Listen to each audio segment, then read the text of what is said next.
A few years ago, I had a serious kidney scare. You can be young, be vibrant looking, be healthy looking on the outside, and your kidneys are quietly failing on the inside. That was me. Now, I already knew something was going on because I was being monitored by a specialist. And I had been diagnosed with something called hydronephrosis, when your kidneys are swollen because urine is not draining properly.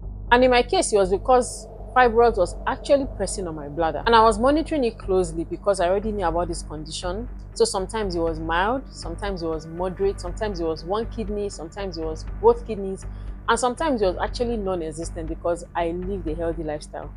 But then I slept. I made a mistake and I slept. I went for an end of the year party with my girls from my secondary school. I ate a lot of junk and I took some alcohol accidentally, actually, because I was living a healthy lifestyle.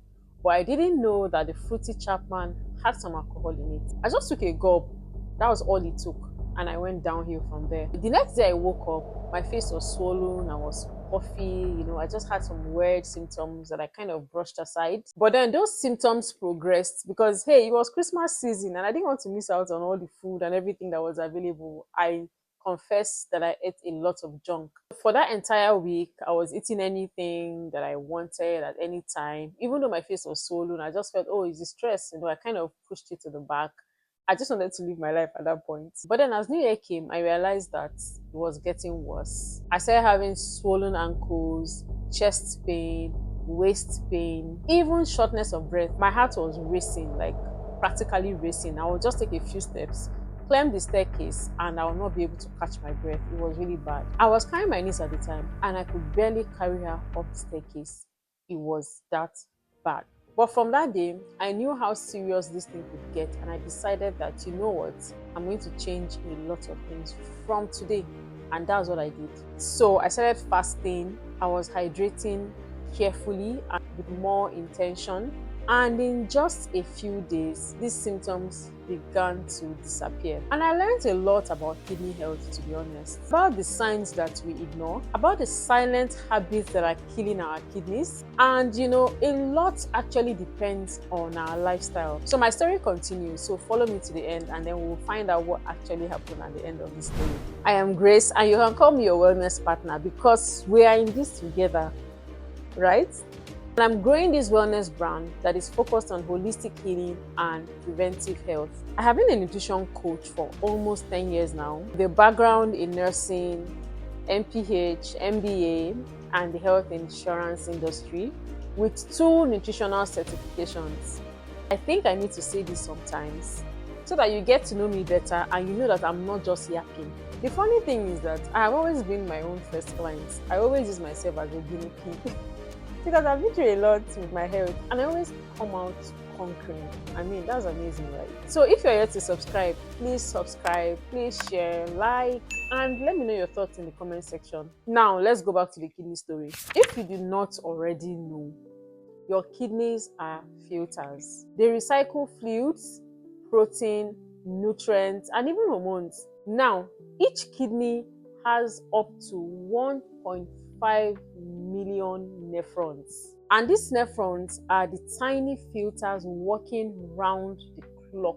But once kidney disease starts, or even when you start to age, you see those nephrons, they begin to die off. And you know one of the biggest culprits of our nephrons dying off? Diabetic nephropathy. Diabetic nephropathy is caused by high blood sugar. And one of the scary things about kidney disease is that it can go on for 10 years without you knowing. The first warning sign is usually nocturia, which is peeing too much at night. So if you have that symptom, please go check it out. It could be anything really, but just check it out. I actually had nocturia at the time. I wake up at least once or twice to pee every single night. At the initial stages, I did not connect it. I just felt, maybe I'm drinking too much water. Then I realized, oh, okay, the fibroids are pressing on my bladder. I didn't know at the time that it had affected my kidneys. Then I started having swollen ankles, puffy eyes for some time as well. I thought it was allergy. I was actually living quite healthy at the time. So it did not progress as much. Sometimes it would reduce and sometimes it would go up. It just depends on my lifestyle at that particular time. But when I now started having lower back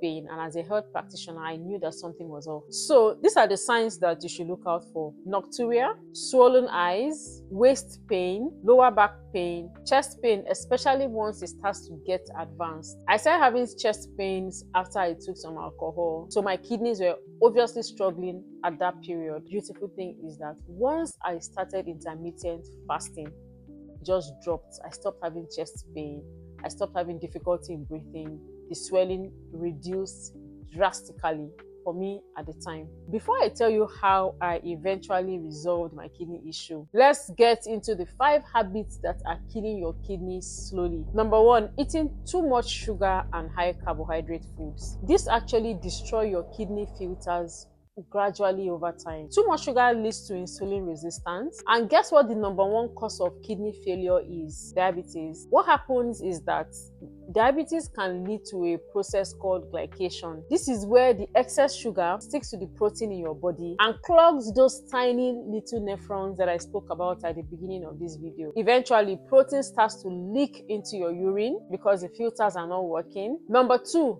overusing painkillers. Some of you pop painkillers at every slightest opportunity.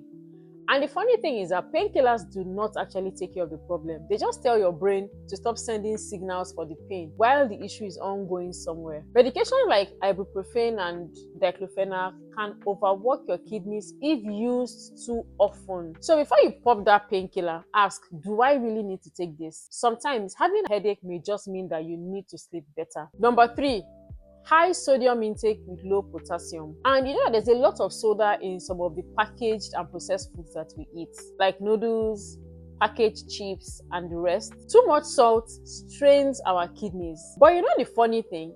The real ish is not just to cut out the sodium, okay? It's actually to increase your potassium intake as well, because potassium will help to balance the pressure and protect your kidney tissue. There are potassium-rich foods like avocados, pumpkin seeds, leafy greens, sweet potatoes. Please add them to your diet. Number 3, frequent snacking.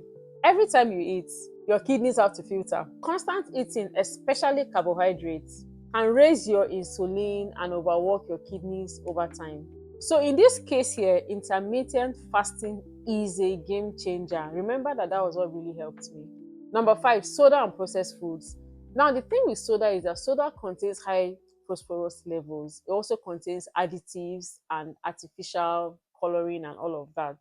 Phosphorus especially is terrible for our kidney health, and phosphorus is hidden in so many carbonated drinks that are available today. So before you pop that carbonated drink, ask yourself, do I really need this? In my case as well, because I went for that party, I had a lot of artificial drinks, and I'm sure that it escalated my problem. So once my symptoms started subsiding, I decided to go and see a doctor, because I was actually afraid to go see a doctor at the beginning. And the doctor told me that, oh, okay, we have options for you. We can insert a shunt so the urine can flow properly. Remember that in my case, fibroids was pressing on my bladder, so my urine was flowing back. Yeah.